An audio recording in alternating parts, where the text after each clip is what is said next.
Encuentro, enfoques y contrastes de ideas para la construcción de una ciudadanía informada, inclusiva, con justicia social y participación democrática. En Voz Alta. Muy buenas noches. Como todos los jueves, les quisiera dar las gracias por el favor de su atención. Y bueno, les saludamos en su programa En Voz Alta. Esta noche, de manera particular, como todas las noches, pero hoy de manera particular, queremos agradecer la presencia de dos grandes invitadas que nos van a poner sobre la mesa una reflexión interesante sobre la función social de la universidad pública en Querétaro y en México. Quiero darle la bienvenida esta noche a la maestra en Ciencias, Dolores Cabrera Muñoz. Maestra, muy buenas noches. Buenas noches, Arturo. Muchas gracias por la invitación. A usted, maestra, muchas gracias por acompañarnos. También quisiera darle las gracias a la maestra Ana Eugenia Patiño Correa.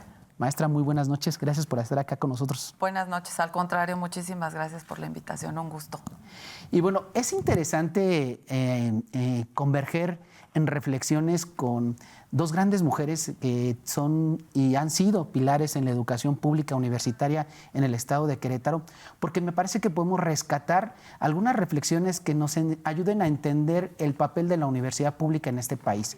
Si bien es cierto, hemos estado abonando ya algunas reflexiones previas, creo que es importante dejar testimonio y registro de cómo ha ido evolucionando la universidad pública o cómo ha ido en retroceso la universidad pública y a partir de ello generar acciones que le puedan servir a las personas que toman decisiones en el ámbito público sobre cómo corregir o no el rumbo, ¿no? Hacer un corte de caja sobre las cosas que se han hecho bien en las universidades públicas, pero también sobre las cosas que se pueden mejorar y también que puedan servir para, pues de alguna otra forma, marcar las políticas públicas a nivel nacional y a nivel estatal. Y en ese sentido yo quisiera abrir el primer saque en esta discusión con una reflexión en torno a las últimas transformaciones que ustedes observan en las universidades públicas en la última década, ¿no? Ha habido cambios para bien, ha habido cambios para mal. Desde su expertise, desde su formación, desde su experiencia profesional, ahora en una responsabilidad pública, ¿qué observan en las universidades públicas? ¿Era lo mismo la función social que tenían las universidades públicas hace 20 años, hace 40, hace 10? Yo recuerdo no hace mucho que yo estudié en la universidad, hace 15, 20 años, pues la universidad tenía una función importantísima en cuanto no solo a su responsabilidad legal, ¿no?, que es la formación de profesionales, el desarrollo científico, la promoción de las culturas, sino también ser promotor de cambio social y servía para que mucha gente de extracto social vulnerable, pues estudiando una profesión, pues siguiera de pasaporte a esta movilidad social. Entonces, esa sería una primera reflexión. ¿Cómo la ven? Cualquiera de las dos quisiera entrar en materia. Bueno, empezaré yo. Yo creo que lamentablemente no son buenos tiempos para las universidades, no solo en nuestro país, sino en el mundo. En el mundo se están viviendo presiones muy fuertes. Algunos autores están llamando conceptualmente a estos retos las consecuencias de la universidad ocupada. Es decir, una universidad que en búsqueda de recursos abandona o mueve el centro de su interés de los problemas sociales hacia abordar problemas interesantes y que resuelven naturalmente algunos otros retos, pero que están asignados a resolver problemas específicos de ciertas empresas del aparato productivo, lo cual trae consigo dos consecuencias que desde mi punto de vista son limitantes para la función pública de la universidad. Por una parte, se dejan de lado los principales problemas sociales y por otra parte se da la privatización del conocimiento. Ese me parece que es un reto relevante. A esta situación algunos autores proponen que es necesario revivir la función política de la universidad. No tiene nada que ver con los partidos ni con los procesos electorales, sino con la vinculación necesaria con la sociedad, con los problemas sociales y a partir de ahí reconfigurar sus funciones. Alguna de ellas, por ejemplo, que en nuestro país sí tiene una clara limitación, es la cobertura. Para el año pasado, solamente el 43.5% de la población tenía acceso a educación superior, es decir, solo 4 de cada 10. En este sexenio la meta era llegar a una cobertura del 50%, o sea, no se va a lograr en unos cuantos meses. Entonces creo que esto trae consigo algunas limitaciones y que naturalmente en la medida en que la universidad pública tome distancia de la función social, de su vinculación con la sociedad, pues la limita naturalmente. Y la limita en lo que tú venías señalando hace un momento en la introducción, en su capacidad de servir para el ascenso social. Eso es clarísimo en nuestro país. Solamente, pues, ni siquiera el 20% de la matrícula total de las universidades pertenece al quintil que tiene menores ingresos, mientras que el 41% pertenece a los quintiles más elevados. Entonces ahí está una limitación fuerte. O sea que estamos convirtiéndonos en una universidad de privilegiados. En una universidad de élite, en una universidad de élite, y muy lejos de las declaraciones que muchos compartimos, pero pues cómo se van a lograr de que la educación superior sea gratuita y obligatoria. O sea, para poder dar cumplimiento a estos dos preceptos que serían relevantes, pues tendría que haber presupuesto, ¿verdad? Y tendría que asumen los gobiernos. Y tendría que haber políticas públicas adecuadas que tendieran hacia ese fin. Interesante, maestra. Muchas gracias. Maestra, ¿qué observa en los últimos décadas sobre las universidades públicas? Evidentemente hemos ido pasando en estas transformaciones, ¿no? En donde las necesidades también sociales pues van cambiando, van ajustándose ahora sí que el conocimiento precisamente a estos requerimientos que como bien lo menciona la doctora, pues nos benefician, pero también traen beneficios y traen perjuicios, ¿no? Realmente también se ve una pertinencia, una necesidad, una innovación y una tecnología que nos va avanzando cada día más. Esto también nos propicia pues el generar esas condiciones en que les demos las herramientas necesarias también a los jóvenes para adaptarse a esas nuevas dinámicas, y por supuesto que ha ido cambiando pues la oferta educativa incluso hoy en día pues no es la misma que teníamos hace 20 años.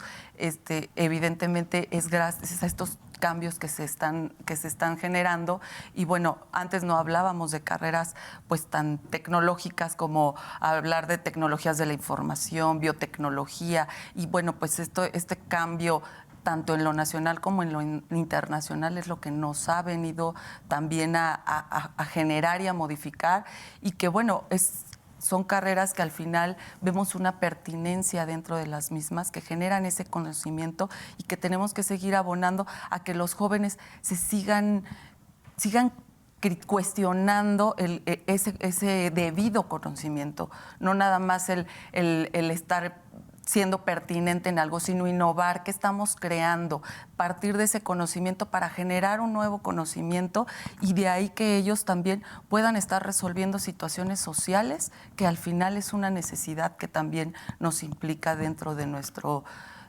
estado, de nuestro país y de manera internacional.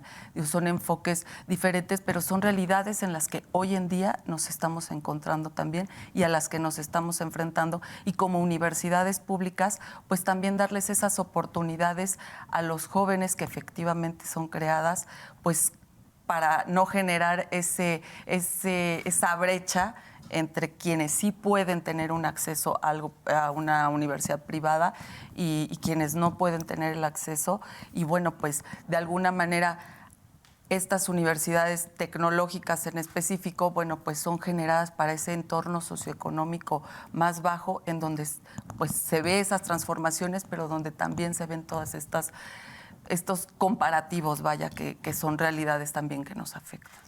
Súper interesante reflexión. La verdad es que refleja la formación y su ejercicio de ambas, ¿no? Una es rectora de la Universidad Autónoma de Querétaro, una universidad pública, una rectora actual en funciones de la Universidad Tecnológica de Corregidora, pues ponen en la mesa la discusión, ¿no? A ver, ¿para dónde vamos en ese sentido, no? Hemos perdido en las universidades públicas este factor político que yo creo que es importante rescatar, porque por una parte pareciera que solo estamos generando nueva mano de obra calificada a las demandas del mercado. Pero también tenemos otra postura que dice, a ver, efectivamente, pero la sociedad ha cambiado y tenemos necesidad de cubrir espacios laborales con las demandas que hay. Y yo recuerdo mucho una plática que tuve no hace mucho con un funcionario estatal y me decía, oiga Arturo, pues es que luego usted a sus estudiantes les pinta un mundo que no existe, ¿no? O sea, me lo decía así, cuestionándome. O sea, decía, a ver, el mercado ha cambiado, Arturo, y hay que enseñarles a resolver problemas del mercado. Y a veces me parece, me lo criticaba, ¿no? Y me decía, me parece que a veces su narrativa es en un mundo utópico donde pues la verdad es que la realidad ha superado las grandes teorías de las universidades públicas. Entonces, yo creo que aquí lo interesante es ver el camino, porque efectivamente las universidades públicas de repente estamos frente a la pared, porque maestra y maestra, la verdad es que la cuestión presupuestal es una limitación que va acompañada de indicadores, por ejemplo, ¿no? Así es. De indicadores, y que en realidad si no cumples con ciertos indicadores, pues no hay determinados presupuestos para mayor matrícula. Aunque cubra los indicadores, ya no hay presupuestos. ¿Sí? Los subsidios extraordinarios, que fueron una fuente importante para que las universidades pudieran resolver y avanzar en la problemática de ciertas, digamos, de ciertas condiciones que les permitieran seguir funcionando, han disminuido casi en un 99%. De más de 11,000 millones, en el presupuesto de 2024 hay 117 millones. O sea, problemas estructurales como crecimiento de matrícula, como creación de nuevas plazas, que aquí hay un problema que yo creo que también es necesario abordar, la precarización laboral de los trabajadores universitarios, no solo de los académicos, sino del trabajador universitario en general. Hay yo no sé actualmente en la universidad, pero si en el país más o menos el 60% corresponde al trabajo informal, yo no sé qué porcentaje actual de los trabajadores universitarios esté contratado por honorarios. Y antes esos recursos extraordinarios les permitían regularizar un poco. Regularizar poquito, o sea, pero de pasito en pasito se llega lejos, ¿verdad? Entonces ahora los recursos extraordinarios que permitían pues avanzar poquitito en esos problemas estructurales, pues, han disminuido de manera dramática. Sí, yo creo que el florecimiento de universidades especializadas en la parte tecnológica, ¿no? Universidades que hagan una oferta académica que responda al mercado, pues ha sido precisamente eso, ¿no? Una respuesta al mercado. Y por otra parte, a lo mejor también habría que pensar en rescatar esta función política de las universidades públicas, sobre todo las autónomas, que tienen una mayor amplitud en la gama de oferta académica, porque la verdad, pues, quien lleva la conducción de la sociedad, pues también es importante formar a los nuevos psicólogos. O sea, hay nuevas profesiones que implica preparar a la gente especialista en las tecnologías de la comunicación, ¿no? Telecomunicaciones, pero también estas tecnologías de la comunicación han provocado repercusiones en la salud mental. O sea, está más que claro que el escroleo, como le llaman ahora a los jóvenes, tiene repercusiones cerebrales y tiene impacto en el estado de ánimo de las personas, y eso necesitamos psicólogos, necesitamos especialistas de la salud mental. Entonces, creo que a lo mejor sí habría que ir acompañado de estas necesidades del mercado el fortalecimiento del papel de las universidades públicas autónomas, me parece. No sé, yo creo que habría que evitar un poquito caer en esta falsa dicotomía. ¿Sí cree? De o el mercado o lo científico. Yo creo que tienen que atenderse distintas condiciones de desarrollo local, regional y nacional.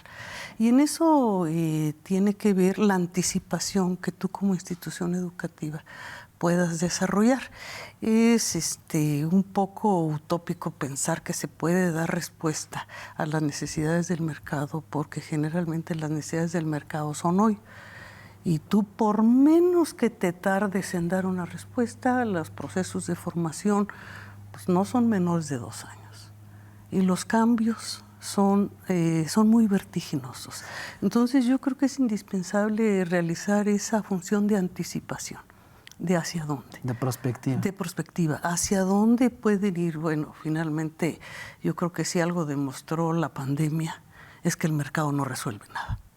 Absolutamente nada. Quien volvió a tener un papel central para resolver los principales problemas fue el Estado, ¿verdad? Y el Estado tiene que ver con inversión en ciencia, en educación, en tecnología y tener ciertas prioridades que orienten el desarrollo. Yo creo que es hacia ahí, independientemente del carácter de las instituciones de educación superior, ¿verdad? Yo creo que es hacia ahí, hacia donde se tienen que orientar. Prevenir un poco el futuro. O sea, hacia dónde se va, pero también incidir hacia dónde se quiere ir, ¿verdad? Porque no es nada más hacia Podemos dónde... darle una ayudadita a las universidades Pues públicas. Se puede dar y una ayudadita a la propia sociedad y a la propia formación, ¿no? Sí, porque yo veía, ¿no?, grandes inversiones en Querétaro, 5,000 millones de Amazon. Importantísima. Importantísima. Y dices, bueno, ahí viene la pertinencia de tener... Pero ahí viene la anticipación de las universidades. ¿Por qué se vienen a Querétaro y no a otro lado? Porque en Querétaro hay un desarrollo científico. En Querétaro van a encontrar los recursos humanos calificados, ¿verdad?, para poder atender el desarrollo de la empresa. O sea, esto no es casual. Querétaro tiene cerca de 50 años en donde las instituciones de educación superior, públicas y privadas, porque también hay instituciones privadas relevantes, han desempeñado un papel que permitan generar estas condiciones de desarrollo. Sí, claro. Pues bueno, la verdad es que interesantes reflexiones. Yo creo que... Y además, abundando un poquito, pues la gran calidad efectivamente de profesionistas que nosotros estamos teniendo como egresados y evidentemente tanto de públicas como de privadas. Y es un referente que nos ha marcado dentro de Querétaro al exterior, ¿no? Y es lo que hace que volteen, por supuesto, a ver. Entonces, esa calidad, pues al final... sigue siendo y prevaleciendo dentro del conocimiento y de la educación de nuestro Estado. Y creo que es a lo que debemos también apostarle todo el tiempo. Sí, y aunque ya más o menos lo empezamos a pincelear o a esbozar en términos de atender un poco la observancia de las decisiones gubernamentales, que no es otra cosa que las políticas públicas en materia de educación, ¿cómo dirían que están las universidades públicas, sobre todo hoy en México, en Querétaro? ¿Cómo dirían que tienen las condiciones? Hablamos ya de la cuestión presupuestal, ¿no?, desde luego, pero la política pública a nivel federal me parece que tiene una gran deuda. A nivel estatal también, creo yo, por ejemplo, en el caso de la Autónoma de Querétaro, no hay igualdad de inversión por parte del gobierno federal que del estatal, aunque ahí va, no hay. Pero no hay igualdad.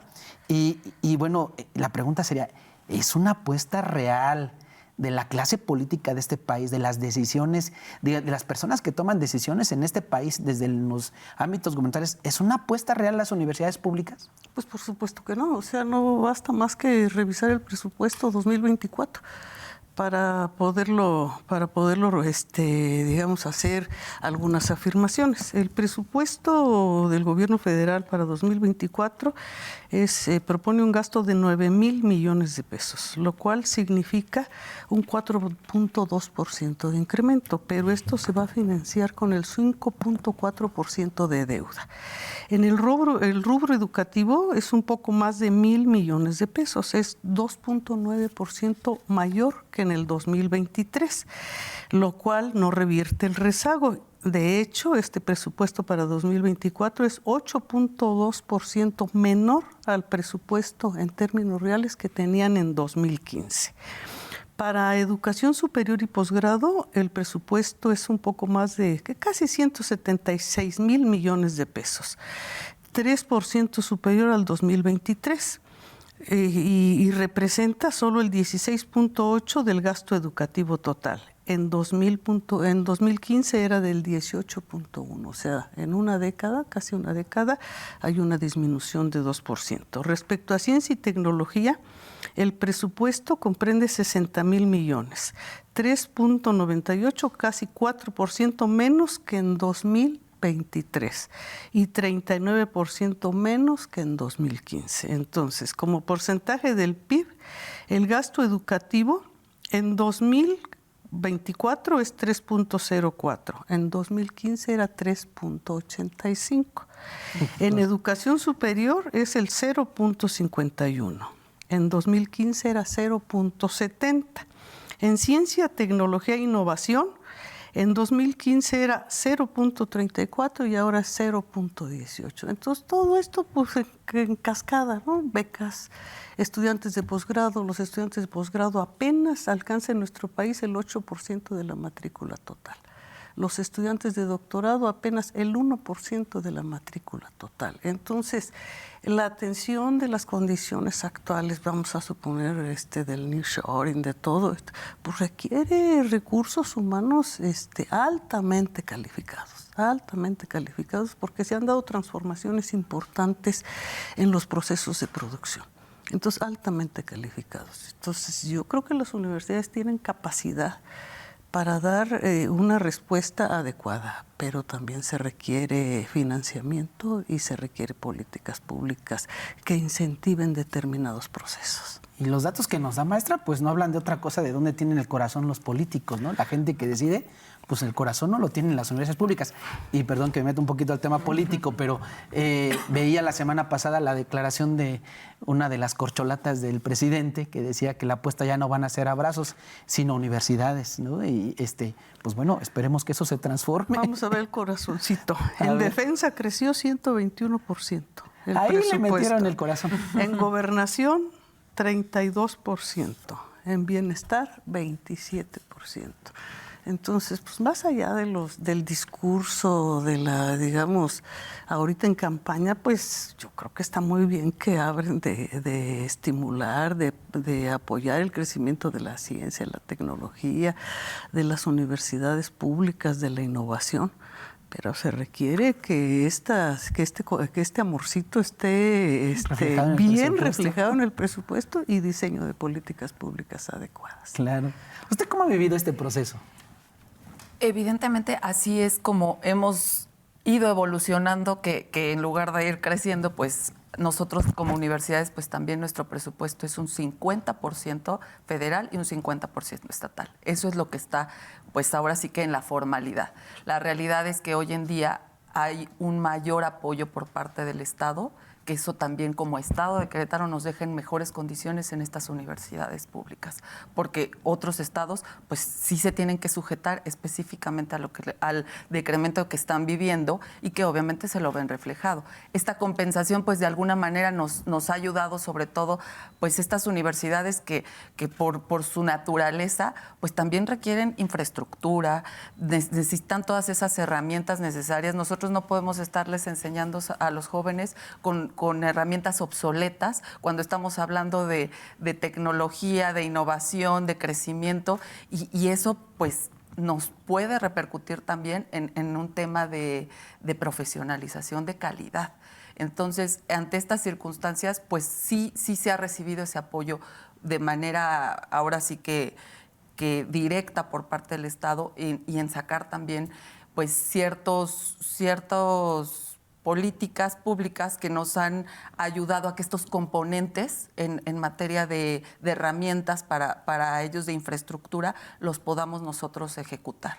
Que eso pues realmente nos hace la diferencia, porque si estuviéramos sujetos únicamente a lo establecido en el federal, pues estaríamos en condiciones de desventaja. No podríamos ofrecer esa calidad que hoy en día podemos estarlas generando a los jóvenes.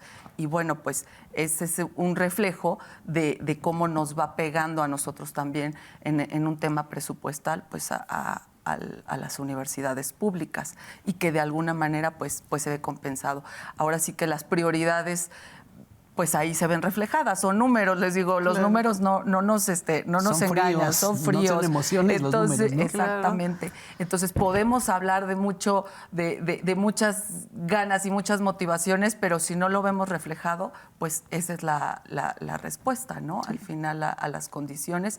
y bueno, pues a lo que nos permiten como universidades públicas. En este caso, y para entrar en la siguiente reflexión, es claro que a lo mejor en el ámbito estatal el corazón lo tienen puesto en la tecnología, en la tecnología. Digo, ojalá también volteen un poquito a la UAC y alcancemos este 50 y 50. Allá vamos, pero pues, digo, entiendo. No ha estado mal, yo creo Ahí que va. en términos de lo que son las asignaciones presupuestales estatales. Sí, porque acá recibimos mucho más recursos que una universidad tecnológica. Pero en relación con lo que se refiere a la universidad pública estatal de otros gobiernos de los estados. Ah, en esa comparación. Sí, también. en esa comparación, o sea, porque la asignación sigue siendo discrecional, tanto por la Secretaría de Educación Pública, o sea, no hay algún elemento, porque viene un solo rubro, universidades públicas estatales, pero no hay algún elemento, y ni lo ha habido, no es problema de este gobierno. Entonces, desde hace muchos años siempre ha sido discrecional la asignación. Pero en términos del financiamiento del gobierno estatal a la universidad pública estatal, no ha estado mal, digamos, ojalá fuera mucho mejor. Ojalá. Pero yo creo que sí, o sea, los incrementos, sí ha tenido incremento real en los últimos años, más allá de la inflación, o sea, poquito. Pero pues de poquito en poquito se hace un esfuerzo. Entonces, yo creo que eso ha permitido que la universidad hace algunos años siempre aparecía como de las universidades que ya no tienen ninguna viabilidad. Yo todavía ayer chequé para tener algunos datos para esta plática. Entonces todavía ayer chequé y la Universidad Autónoma de Querétaro no aparece en las universidades que están señaladas presupuestalmente, naturalmente, que no tienen viabilidad por todos los pasivos que tienen, pues que desgraciadamente las están ahorcando. Sí. Y en ese sentido, antes de ir al corte, quisiera poner sobre la mesa, ya vimos más o menos dónde está el corazón de los gobiernos a nivel estatal, a nivel federal. Atendiendo esta directriz y atendiendo la vocación de nuestro estado en Querétaro, ya decía la maestra Dolores, ¿no? Hay una historia de 50 años que está en estas condiciones de mejorar la inversión de varias empresas. ¿Hacia dónde tendría que ir la apuesta de las universidades, maestra y maestra? ¿Hacia la investigación tecnológica? ¿Hacia el impulso de las ciencias duras? ¿O también a esta parte de las universidades que promueven la apertura incluso de nuevos programas en materia de humanidades? Yo creo que no tendría que hacerse, desde mi punto de vista, pues sí, el énfasis presupuestal es lo que determina hacia dónde van, ¿verdad? Pero la ciencia básica, pues lo vimos ahora con la pandemia.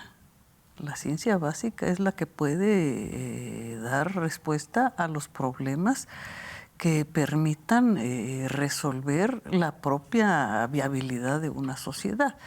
El desarrollo de las humanidades, pues también de las ciencias sociales y las humanidades, no puedes dejarlo de lado. Una sociedad, por ejemplo, ¿qué diferencia hay entre la sociedad queretana y algunos otros estados circunvecinos? Pues el desarrollo de la cultura, la calidad de vida del estado de Querétaro, de la ciudad de Querétaro, es mucho mejor, porque se ha desarrollado culturalmente.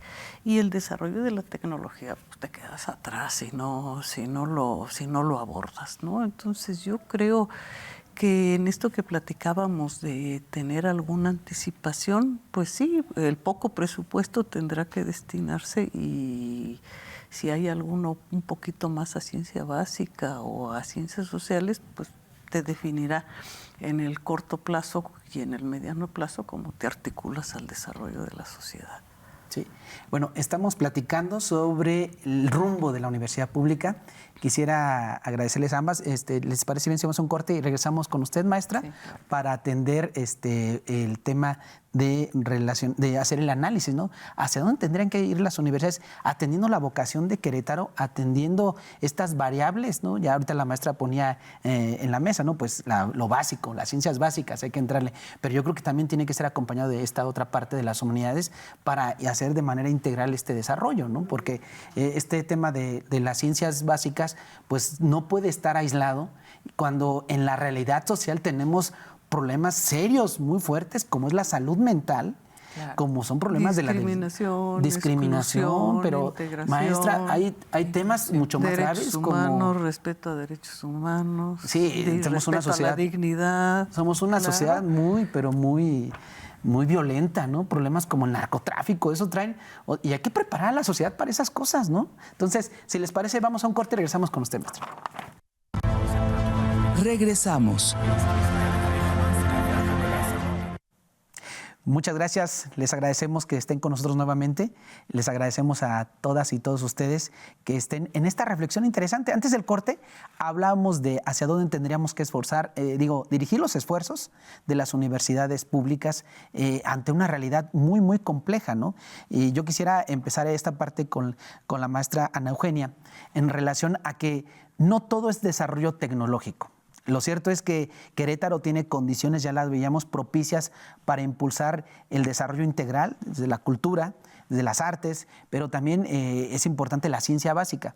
Ahora, en el sentido de que en Querétaro también este desarrollo trae consigo problemáticas sociales de otra índole, como tiene que ver con el desarrollo de fenómenos delincuenciales, digámoslo así, y que desde luego desde las universidades tecnológicas, por ejemplo, tendrían que tener en el centro este tipo de problemas. A lo mejor una universidad tecnológica como la Universidad Tecnológica de Corregidora, pues bueno, desde sus programas pudiera estar pensando también en esta realidad social, ¿no? O sea, ¿para qué queremos un ingeniero en telecomunicaciones si es la carrera? Si la dije mal, pues a lo mejor me corrige, pero pues que también prevea que a veces la tecnología es usada por los mismos malos, ¿no? Y estas cosas. Entonces, ¿cómo ve usted en Querétaro? ¿Cómo le entraríamos desde la parte de la inversión en la tecnología para combatir esta otra parte de los problemas que hay en nuestro estado, en el país? Definitivamente no podríamos verlo como cuestiones aisladas. La sociedad va cambiando, pero también nos va requiriendo y es parte de estos cambios. Nosotros no podríamos hablar un 100% de tecnología cuando, por supuesto que las humanidades, las ciencias básicas son importantísimos que los estemos también nosotros resolviendo, porque es una necesidad. Hace un momento comentabas, y muy cierto, en Querétaro necesitamos psicólogos, necesitamos gente capacitada en muchos ámbitos, no nada más en ciertas áreas. Sí nos ayuda, sí nos da un crecimiento, por supuesto, pero no podemos apostarle al 100% a una sola área. Creo que es importante que todo lo tengamos muy bien equilibrado, porque eso es parte de lo que requiere nuestra sociedad. Si bien es cierto, veníamos de una pandemia en donde había que encontrar una vacuna y que era importante esta parte de ciencia y de tecnología, pero también veníamos de un momento complicado socialmente, en donde el ámbito mental, o sea, las circunstancias también en nuestra sociedad nos exigía otras condiciones, nos exige hoy en día. Entonces, hablar de una sola área o de enfocarnos única y exclusivamente a la innovación, a crecer, a potencializar, sí es bueno, pero no podemos dejar al lado definitivamente lo demás, mucho menos cuando vivimos todas estas condiciones sociales que antes no las teníamos, la violencia,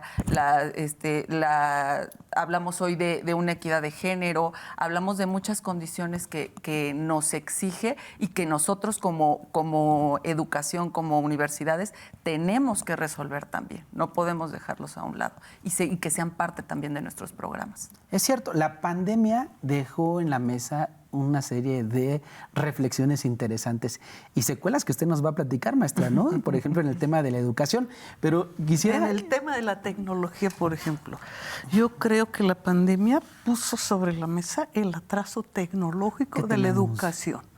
Básica, media, superior, tecnológica, humanística.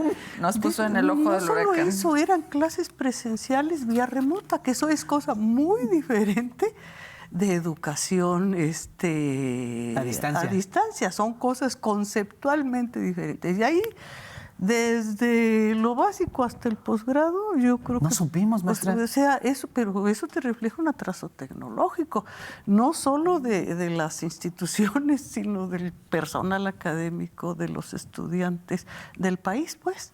Sí, yo recuerdo que aquí en la UAC, yo estaba en el área de comunicación, teníamos que hacer una plática, una conferencia, con el iPad, no sabía cómo mutear, nos agarró desprevenidos. Pues, y allí, porque estamos, yo creo que puso sobre la mesa el atraso en el uso tecnológico. O sea, una cosa es traer tu teléfono y contestar.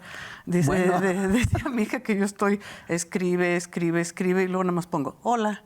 Entonces, pues sí, ¿no?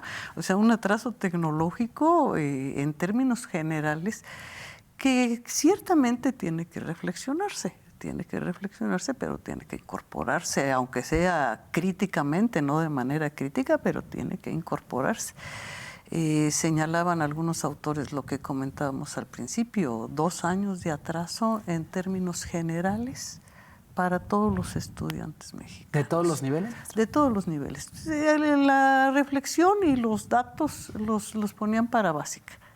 Para básica específicamente, incluso era para educación primaria. Y eso habla de la imposibilidad de desarrollar más habilidades, ¿no? Porque uno de repente ve a las nuevas generaciones y pensamientos lógicos. Niños que estaban en 4º año y que tenían problemas para multiplicar. Exacto. O sea, niños que estaban en 6º año y tenían problemas de aritmética básica. Y aritmética básica, pues no es otra cosa que suma, resta, multiplicación y división, ¿verdad? Entonces, niños de 6º año que tenían problemas. Entonces, por una parte. Y por otra parte, sin estrategias para revertir el rezago, que era lo que comentaba Ana también, que si no hay estrategias para revertir el rezago, pues las generaciones, digamos, estos niños que ahora están en secundaria, van a tener problemas en su formación. Esto nos lleva a concluir que es importante apostarle a todo, a la tecnología y a las humanidades, ¿no? Los problemas de salud mental que trajo consigo el aislamiento también, por ejemplo, tienen que ser resueltos, atendidos, ¿no? Tenemos todavía secuelas, gente que tiene pánico en los conciertos, en el tráfico, y no solo los adolescentes, lo digo de manera personal, o sea, perdiste ese contacto y todavía está... Que les cuesta trabajo socializar. Hay una secuela importante, ¿no? Yo quisiera empezar a abordar el tema ya global. Si bien es cierto, ya han referido de manera general, ¿no? a nivel mundo, cómo está el papel de las universidades. Pero me parece que yo quisiera centrar el tema, ¿para qué creamos técnicos? No solo para las demandas del mercado, ¿no? ¿Para qué creamos críticos sociales si no es para otra cosa que el cambio social? Yo creo que la diferencia fundamental, me corrigen ustedes, son las especialistas, entre una universidad pública y una universidad privada, es que la universidad privada pues tiene sus bondades, ¿no? Y tiene también sus virtudes, pero me parece que va enfocada más a la respuesta llana y demás del mercado. Y las universidades públicas me parece que tendrían que atender ese llamado no solo legal, sino yo diría un llamado social al cambio social. O sea, está en la responsabilidad de las universidades públicas moldear a la sociedad presente y futura, pero creo que se está perdiendo, ¿no? Yo creo que eso es importante resaltarlo en función de qué tanto estamos haciendo para incidir. No sé si compartan conmigo, pero parece ser que ahora las universidades públicas estamos perdiendo esa vinculación con la sociedad. O sea, esa vinculación, o sea, sí tenemos proyectos, sí tenemos ciencia, pero la universidad pública creo que debería estar pensando de manera siempre que a través de esta vinculación, ya sea tecnológica o sea la Autónoma de Querétaro, o sea, deben estar pensando siempre en esta vinculación permanente socialmente para incidir en este cambio social. Tenemos un atraso tecnológico y tenemos una universidad tecnológica corregidora que tendría que atender esa demanda. Tenemos problemas de apatía social que la universidad pública debería de estar explicando, los sociólogos nos deberían de estar explicando, ¿no? Entonces, ¿cómo ven esta función en particular del cambio social, de moldeadoras del rumbo? Porque antes sí lo éramos, pero o así lo percibía. Yo lo percibía así cuando yo fui estudiante, no sé, pero antes sí lo éramos. Recuerden las universidades, maestra, ¿de dónde salía la clase política de este país? Del Estado de Querétaro, de las universidades públicas. Y digo, también desde luego de Tecnológico de Monterrey, en el ámbito empresarial, pero parece ser que ahora ni siquiera eso, ya ni estamos formando a los políticos. Y no sé, pero bueno, está en la mesa. Sí, yo creo que son las grandes transformaciones. O sea, por una parte, ciertamente los políticos se formaban en las universidades, pero tampoco era garantía de nada. O sea, tampoco era garantía de tener un proyecto de desarrollo, de transformación social, de compromiso. El poder corrompe. No, revisa Querétaro, México, cualquier estado, y tampoco era garantía de nada. Entonces, yo creo que ahora los problemas de la universidad no va a poder. Las condiciones de uso de las redes sociales está haciendo que los jóvenes, y la pandemia tuvo mucho que ver, que los jóvenes no estén elaborando proyectos de futuro. O sea, yo, pues claro, yo tengo ya casi 3, 4 generaciones que han pasado desde que yo nací.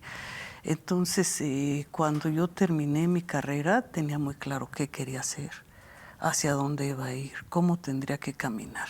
Ahora las condiciones son muy difíciles y los jóvenes no es que no se comprometan, no es que sean apáticos, no es que quieran todo, porque muchas personas piensan que quieren que todo se les dé en la mano. Lo que pasa es que los valores que se están transmitiendo y que están formando a los jóvenes están muy alejados. O sea, completamente diferentes de los que nos formaron, de los que venían concibiéndose como los valores sociales dominantes. Ahora, los referentes de hacia dónde caminar, pues son los youtubers que realmente pues tendrán muchos ingresos, pero no tienen nada que admirarse desde mi punto de vista, ¿verdad? Es mi punto particular, no tienen nada que... Pero son los referentes de cómo quieren ser los jóvenes, de hacia dónde se quieren formar, ¿verdad? Entonces, frente a este mundo de información falsa, frente a este mundo ¿te acuerdas de aquel concepto de Sartori, del Homo Videns? Que es clarísimo ahora con lo del TikTok. Bueno, este concepto yo creo que tiene más de 50 años. ¿Sí? Y cuando lo empezábamos a analizar, pues sí, es que eso es lo que hacen los científicos, es justamente lo que hacen los científicos sociales, ¿verdad?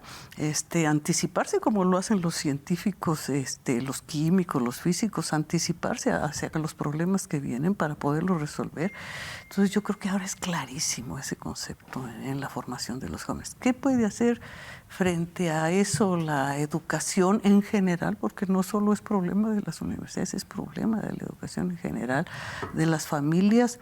Pues yo creo que sí poner mucha atención a reforzar la reelaboración de procesos intelectuales. Ya casi nadie lee. Entonces, ¿cómo poner a funcionar los procesos de abstracción, por ejemplo? Si lo único que tienes que hacer es ver nada más. Uh-huh. Y ya no pensar, ya solo ver. Sea, solo ver, TikTok, solo ver. Entonces, ¿cómo reelaboras? ¿Verdad? Entonces, yo creo que hay problemas ahí muy claros y que tienen que abordarse para poder darle un giro, aunque sea chiquitito, pero un pequeño giro. Uh-huh. Maestra, ¿qué realidad? Creo que el reto es muy grande, porque efectivamente, ahorita que lo comentaba, pues uno creció en otra dinámica completamente diferente. Para mí el celular pues no era un tema cuando yo era niña, ¿no? Y ahorita los niños pues no se visualizan sin un celular. Toda esta tecnología, si bien nos trae muchos avances, muchos beneficios, pero la realidad es que también nos hace una vida muy mediática.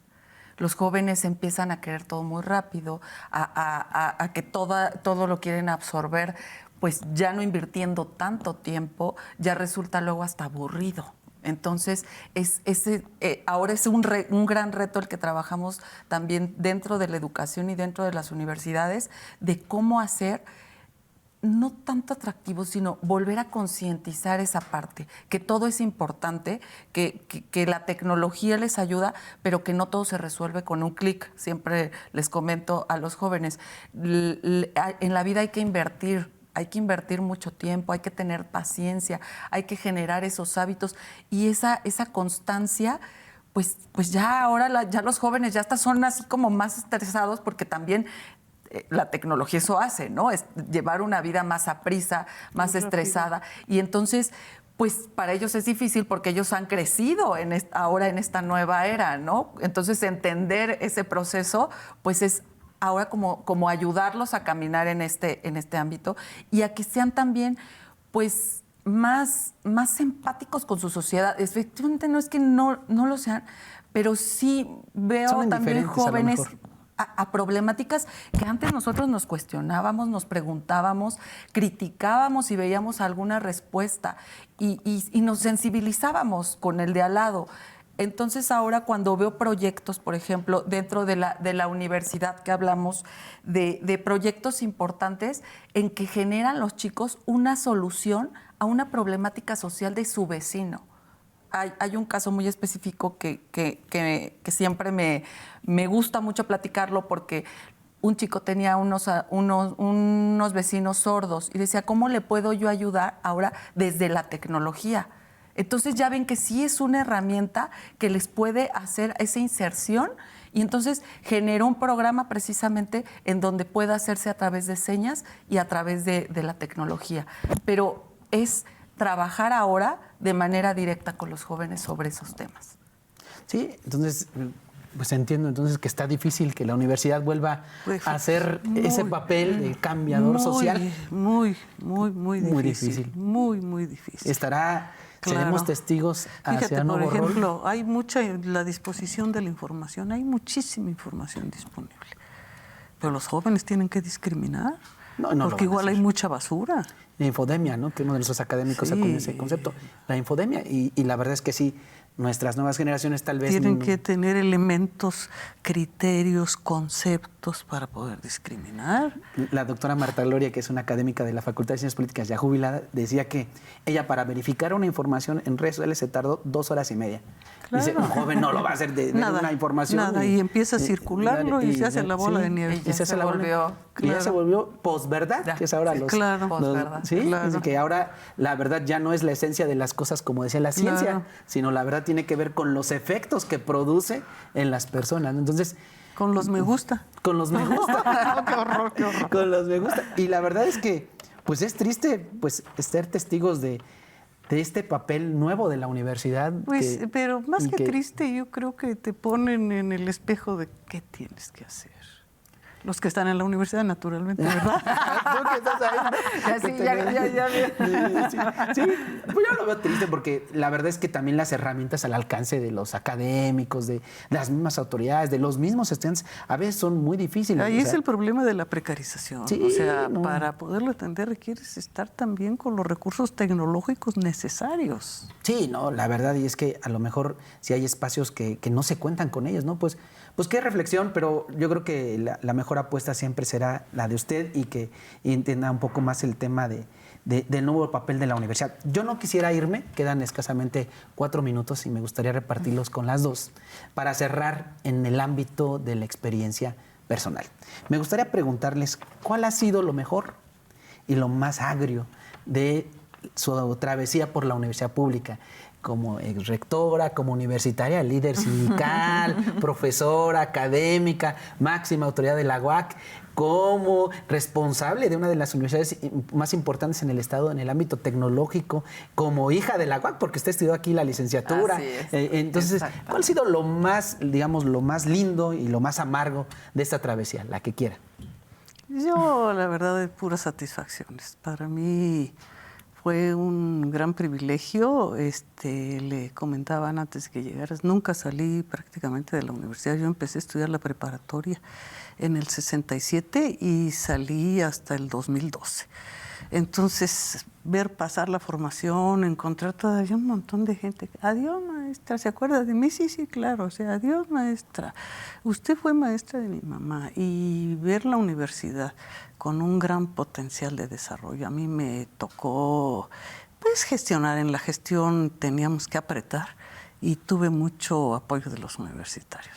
¿Puedes expresar más bonita esa donde fuimos ahí? No, todas. O sea, cuando estás dando clases y ves que los chavos, algún muchacho abre los ojos y le parece que está pensando algo diferente, con eso ya el semestre valió la pena. ¿Y no hay ningún recuerdo amargo? ¿Hay un poquito de grito, un limoncito? Nada. lo que siempre pasaba, cosas de acoso, pero eso pasaba en toda la sociedad por ser mujeres. Ok, Pero eso era, afortunadamente ha cambiado, estaba normalizado. Sí, qué bueno. Gracias, maestra. Pues la realidad es que creo que a lo largo desde estudiante también, efectivamente egresada de aquí de la UAC, pues la educación lo único que me ha dejado es eso, o sea, maravillarme todos los días, vivir muy plena y muy feliz. Creo que eso ha sido el trayecto y hoy en día en esta responsabilidad lo confirmo todos los días. La verdad es que no pudiera decir algo en específico, pero el ver las caras de los jóvenes, a los papás precisamente, los jóvenes, el que me digan lo apoyados que se sienten en un tema educativo y que se sientan en un ambiente seguro, bueno, pues a mí eso me llena de satisfacción y de responsabilidad, además, les digo, porque eso nos exige aún más y creo que ha sido maravilloso todo lo que me ha aportado. Y algo amargo, la realidad es que más bien ha sido experiencias de cómo ha evolucionado también el tiempo, cómo antes vivías otras circunstancias y que te hacen lo que hoy pues somos en este momento. Y únicamente como eso, pero nada que me haya quitado el sueño o que realmente me haya marcado, no. Okay. Creo que todo ha sido bueno. Pues yo les quiero agradecer a estas dos grandes mujeres, de verdad que se dieran el espacio para estar. Yo sé, sus actividades del día las tiene apretadas, entiendo su agenda. Maestra, también yo sé que sí, no, porque la verdad es que me imagino que ser rectora estás de día y noche, ¿no? Todo el día. Y maestra, ya también yo sé que usted ahorita su responsabilidad es distinta, pero también el que se abra un espacio para exprimirle la sabiduría que trae en su cabeza, maestra, de verdad es que es un privilegio. Eres muy amable, Arturo. No, de verdad, maestra, por eso lo digo y por eso las invité. Les agradezco muchísimo a todos y a todas el favor de su atención y esperemos vernos en una próxima emisión. Muy buenas noches.